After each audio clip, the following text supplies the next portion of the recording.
All right. Welcome to the podcast. Great to be here. It is. It is. It's different. It is different. If you're watching. If you're watching. Hopefully it sounds different too, but yeah. Even if you're just listening, but if you're watching on YouTube or social, it has changed quite a bit. We've rearranged. We've moved the table out and put in furniture, so we're relaxing a little bit more. Hopefully it will bring down the guard of our guests and we can really get to or your guests, I should say. Our guests. And get to the good stuff. Yeah. Yes. So today's topic with us is growth plans. As we think about goals for 2025, as we review what happened in 2024, we're thinking about what to do in 2025. And there's goals that are set, and a growth plan is typically a personal growth plan of things, of working on yourself, how you're going to become a better person. And in thinking about prepping for this, your mom sent out a Jim Rohn reel the other day. And if anybody hasn't listened to Jim Rohn, they have to. It's a must-do to hear some of his brilliance. This particular quote is, "The greatest gift you can give to somebody is your own personal development. I, Jim Rohn, used to say, if you will take care of me, I will take care of you. Now I say, I will take care of me for you if you will take care of you for me. I will take care of me for you if you will take care of you for me." Got to take care of ourselves to help other people, or even just to be there. Jim Rohn also said, your level of success will seldom exceed your level of personal development. It's funny that you bring up Jim Rohn because I literally downloaded a book on Audible the other day that's Jim Rohn's greatest. It's speaking, it's not a book. It's an audio book that's more like a compilation of his speeches, his greatest speeches. Because I watched some random YouTube short that popped up on my feed the other day of him, and every time I hear him talk, I'm like, oh my gosh, I need to spend 5 minutes with him a week or 30 minutes a month or whatever, because he's just so awesome. And you can't help but listen just because of the way he talks. Like his cadence just keeps you engaged, and then his like callback and the way he's more like a comedian, but he's like an inspirational speaker / teacher. And I get a lot from him, so I downloaded that. And what was that piece from? Do you know? I don't know. Okay. Yeah. It was on personal development, and he's used it in many of his talks, so you can pick it out at many different places. Yeah. Yeah. It's funny you mentioned about him being a comedian, because I was listening to this with Mom earlier, and she said a correlation to Johnny Carson.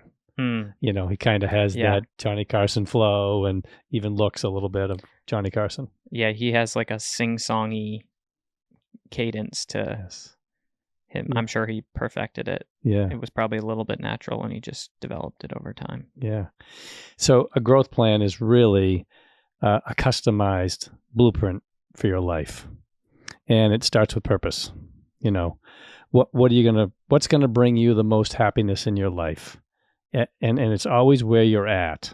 Where you're at and where you want to be. But it definitely comes from where you're at currently. And, you decide where you want to be in terms of happiness, and then you work backwards and develop the steps to get there. Determining the habits, what skills do you have to develop and muster up to be able to figure out how to make this happen. And there's step-by-step goals.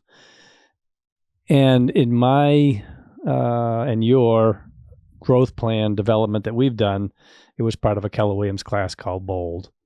And it was a monthly thing. What are you going to do in these particular months that are going to further you? And you may not have anything in a month, but it's a deliberate, intentional way to say, I'm going to set these things forward in my year next year so that I can improve myself, because otherwise, the tide runs in and out every day, right?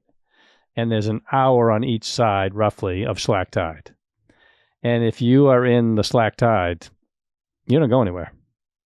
And if you're moving with the tide, you're going to move, you're going to get someplace. So you got to be in motion. You've got to have something going. Otherwise, you're just stagnant. So establishing plans for each month. And you may have multiple things in one month and not very many, or just nothing in another. And, you could say it's the same thing with goals. You could pace yourself and set some small ones.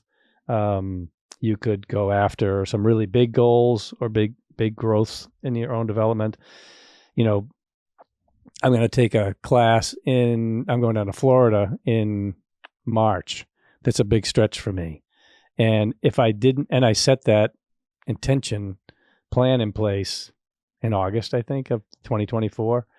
So, that's like a mark in the sand, or the stone maybe, of I'm going to be prepared for this and do this in March. And if I could still be looking at possibly doing that and miss the opportunity because it's full or something like that. You got to have action with your intentions. And there may be different areas of your life that are more important in this development plan. You may be at a point in your life where your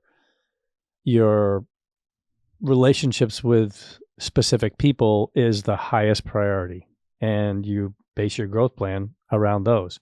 You may be, instead of going someplace for a training, you may be headed to visit with someone who you haven't seen for a very long time, for whatever reason that might be.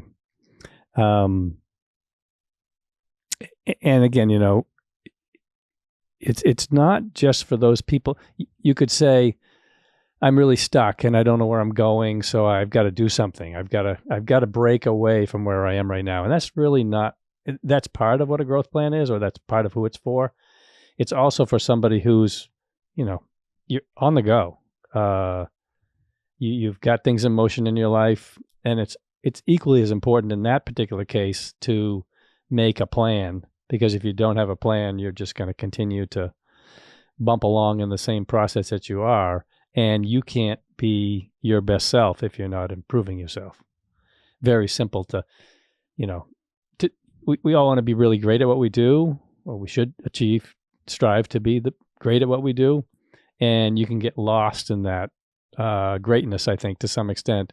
And if you're not stepping aside or having, and the other thing is, you might have in your growth plan on each item that you list out, like going on this trip in March, that I'll go to this training, who's a mentor that can help you in that particular piece. And you may have 4 or 5 different things on your growth plan for the year, and you have a different mentor or someone that is helping you guiding you along the way. Yeah. What else? Well, there's this whole thing about, I'm not sure who I can credit it to, so I won't, but there's a lot of people who say, if you're not growing, you're dying. So it's time to get growing. You've got to keep growing. John Maxwell's another one who, I look up to an awful lot. I don't even know that I can say that. He is a modern prophet, I think, in many ways. You look at him through a telescope. Yeah, I look at him through a telescope. Yes, yeah. And he says we can't lead a life of significance if we aren't focused on our personal growth as individuals. As leaders and as fellow human beings, we want to influence powerful, positive change in the world. Wherever you think you're at, however small you think your influence might be, or however great your influence you may perceive, you have influence. And if you do small things, they could lead to big things. And John Maxwell, everywhere he goes, people ask him, what's the difference between people who succeed and people who don't? His answer is personal growth. Successful people have an intentional plan for growth. That is the great separator. And the people who are most successful not only have a plan, but they also have a great mentor, who motivates and walks alongside with them. Tony Robbins, talks about personal growth as one of our deepest needs. You think about it, again, it's that stagnation. Our blood circulates through our bodies, keeps us moving.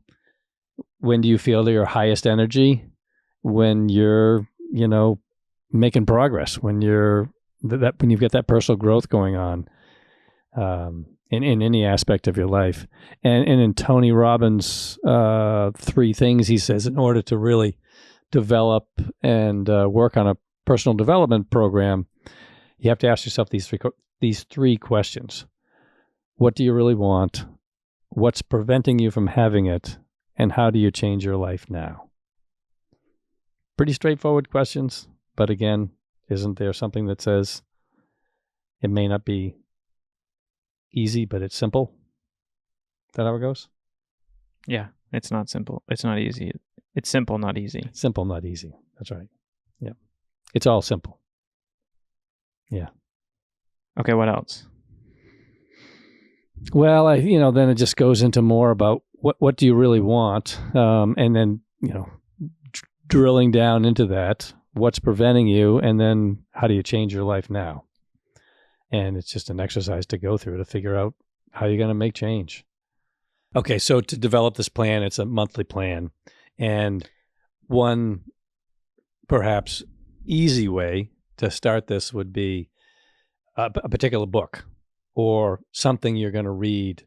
And you have 12 months in the year, and you say, in 2025, in February, I'm going to read the following book, something that I've always had on my mind, an intention that I've wanted to do, and I've just never fulfilled it. In March, I've always wanted to learn how to do this. So in March, you say, I take a class in this. And what all that does is it sets things in motion so that I know if I'm going to sign up for this class, I need to find where I can take the class and sign up for it. If it's this particular book, I got to get the book, I got to have it ready. And you may find that you haven't scheduled anything for January, which allows you in February to read the book, and you're ahead. Mm-hmm. So it's a year plan. So it's for 2025, broken into 12 months, obviously. And then in each month, you write 0 to a few things that you're going to do. It's not like I'm going to work out 4 times a week. It's like I'm going to read this book in January. I'm going to read this book in August. It could be more, could be less. Could only read 1 book for the year. Could be I'm going to go here and do this thing. Like I'm going to go on a trip to Texas for this conference or this experience. Could be I'm going to go visit this person in June. Could be I'm going to sign up for a drawing course that's going to take these 3 months. But it's things you wouldn't normally do. It's not like I'm going to work out, or maybe if it was a workout plan. If it was your fitness goal, it would be like, I'm going to run a race in August, and then you build a plan about that. But that's the thing that's in your schedule. You book the reservation to run the race in August. If you can't do it then you write in June, I'm going to book this half marathon in August, and then August run half marathon. And then in September, go on a podcast and talk about it or whatever, like. These are very weird things that don't really fit in your schedule that are going to contribute to your growth and development. Yes, and they do ultimately become part of your schedule because you've aligned them in there. Right. If you're reading a book, then during this time, this is not written in your growth plan. This is written in your schedule, which is separate. You're writing, read 10 pages of January book, Monday through Friday. Or run 3 miles every other day, Monday, Wednesday, Friday, whatever the plan is to accomplish or prepare you for the thing that you're going to do in your growth plan. I just think it's good to like separate them, because if you have it all in your calendar, your growth plan kind of gets, it's not like you're not really thinking specifically about like, what are these unique things I can do in my year? And if you have it all in your growth plan, then it kind of gets watered down and you're like, okay, I'm going to work out, I'm going to read, I'm just going to live this like perfect life. I kind of like to separate them and say like, these are the strange things I'm doing in 2025 in my growth plan. And then my calendar is, what are the things I'm doing daily, weekly, monthly to fulfill or prepare for the things that are in my growth plan. And I think the nice thing about the growth plan is I think you've just said it. I'll say it a little differently maybe. The growth plan allows you is more of a step back and a bigger picture. It stretches things out more, I think, and allows you to kind of look down from a higher altitude. Here's where I want to be. Looking down at myself, I want to move myself in this direction. I think the growth plan is a great way to start that process. And then, once you establish something as a plan, it's solidified in your brain, it's on paper, those results just start showing up. You're reticulating, how's that go again? Reticulating activator system. Yes. Is just in gear all the time, and it's going to make things connect. Your brain is set up to make connections of where you want to be. And Isaiah 65:24. Before they even asked me, I've already made the plan for them. So it exists. It's just there for the planning. Yeah, it allows. It's like a filter that if you put on your growth plan glasses, like things that don't fit your growth plan don't come into focus, and things that do fit your growth plan come into like sharp focus. And if on my growth plan is run a half marathon in 4 months, then all the activities that don't help me get there kind of like fall away, and all the activities that will help me get there, eating healthy, running consistently, getting good sleep, whatever, are going to come towards me. Yeah, that's it. And don't make it complicated. You start very simple. Start with a very simple format. You could just take a calendar, or you could take a piece of paper and make 12 boxes and then write something in a box. But don't make it complicated, because you'll use that as a means of not getting into action. By thinking you don't know what to do, you won't do it. Right. And it's very simple. And you have to kind of balance what's in your growth plan. Like if it's read 150 books and also listen to 400 podcast episodes and run a half marathon and do a strongman competition, like you typically don't run and do a strongman competition at the same time. You would I'm in running shape. There are some people that do both, but I'm in running shape and then I'm in like lifting heavy shape. And so you have to kind of look at it and like, okay, I'm going to go on 5 vacations with my family. Okay, your family has become the priority for 2025. Then like I'm going to work, 80 hours a week to earn this amount of money so I can the next year purchase a property for the first time. Okay, well maybe you don't have a family, or you're not going on 5 vacations with your family that year. Maybe you could do those. You could do 1, and then the next year you could celebrate by going on 5 vacations with your family. Or I just think it's important to kind of it's not realistic, but strategic about how you're planning your year. We have a baby coming in April. We were talking before about like, okay, what's on my growth plan this year? Not a whole lot.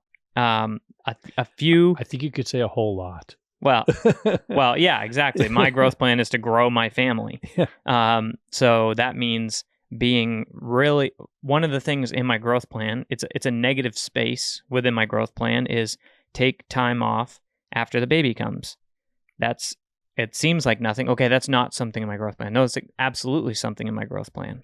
And then a few small trips here and there that allow me to do what Jim Rohn was saying, which is be the best version of myself so I can be the best version of myself for my family. And so I think it's important to know, like, all right, 2025, what is my goal for 2025? My number one goal is to grow my family and be present. So I'm not booking, 14 trips, a road trip here and a overseas trip there and a work trip here and whatever. It's like, okay, we have 5 more months until a baby comes. And then after that, it's be really present, for those first few months of the baby's life. Yeah. Because what do you really want? Right. What's preventing you from having it now? And how do you change your life now? And, the greatest gift that you can give your family is your time. The greatest gift you can give anybody is your time.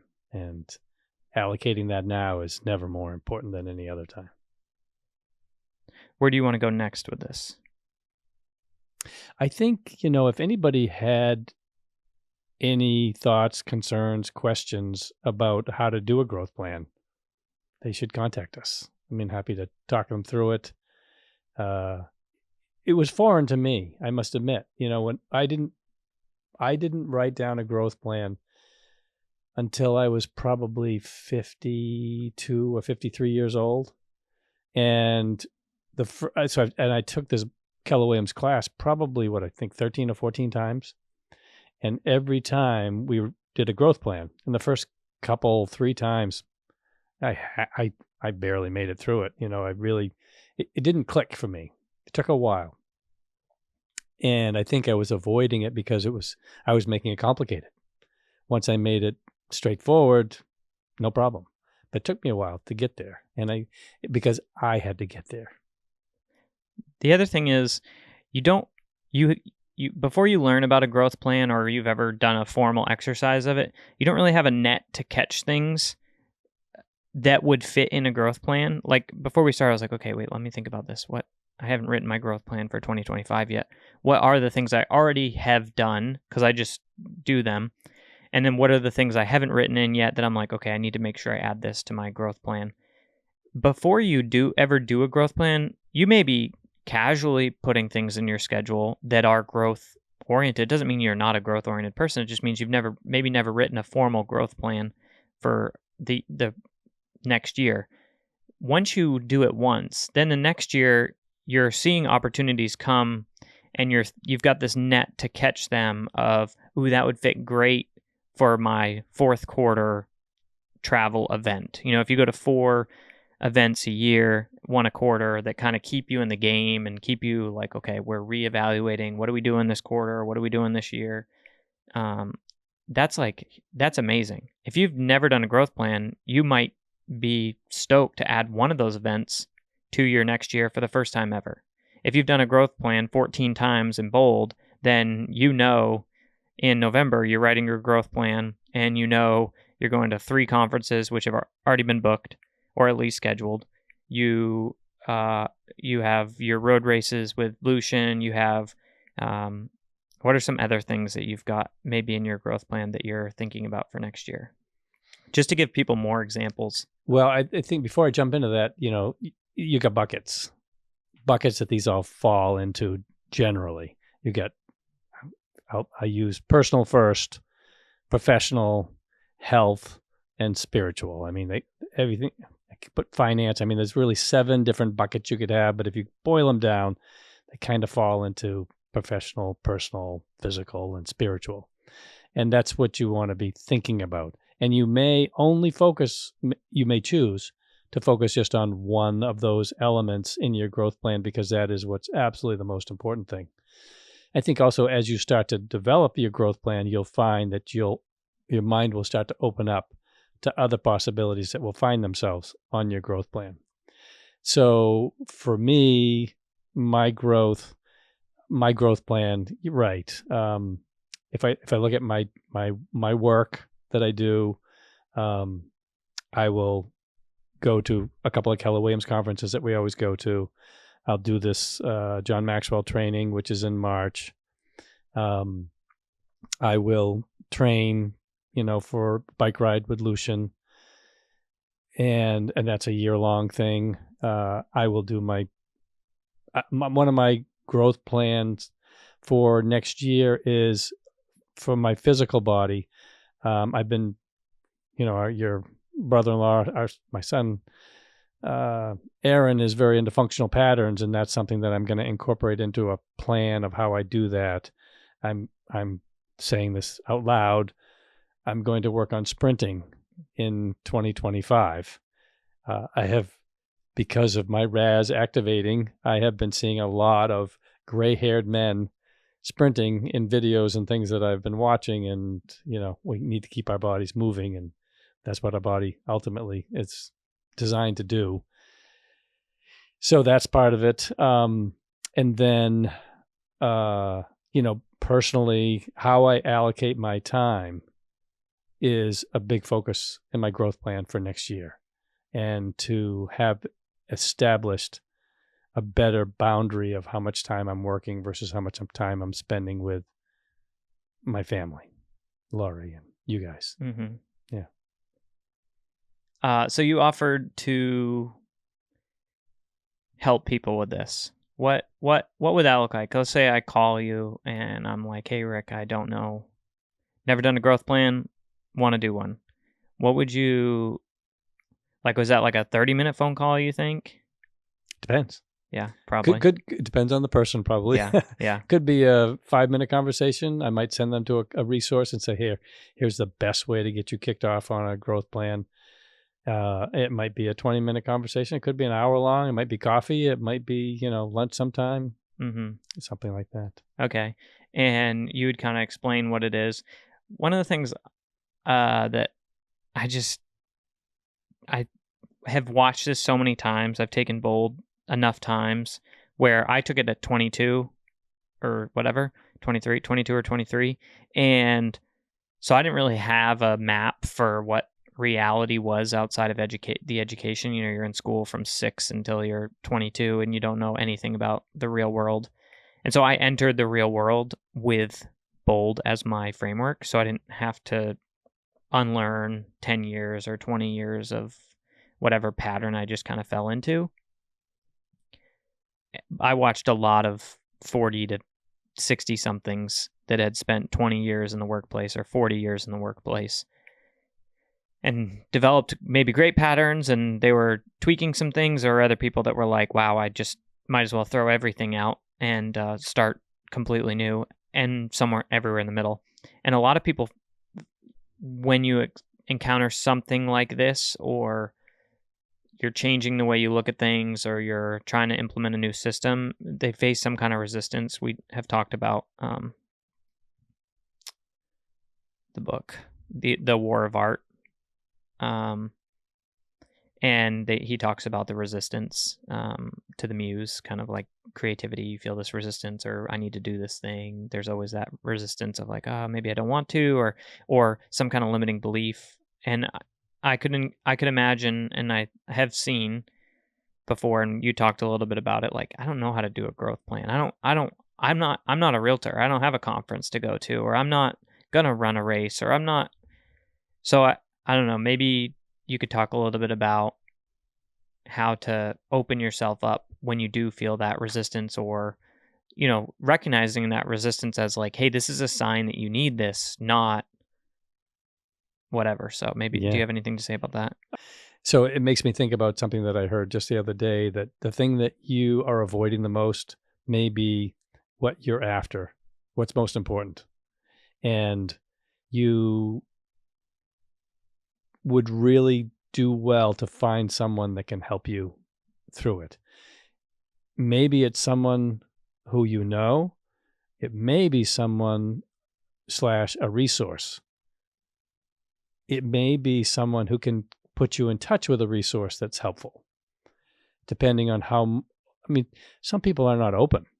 They're very closed, or their social circle may be super small. They just don't have access, or they don't want to have access to people.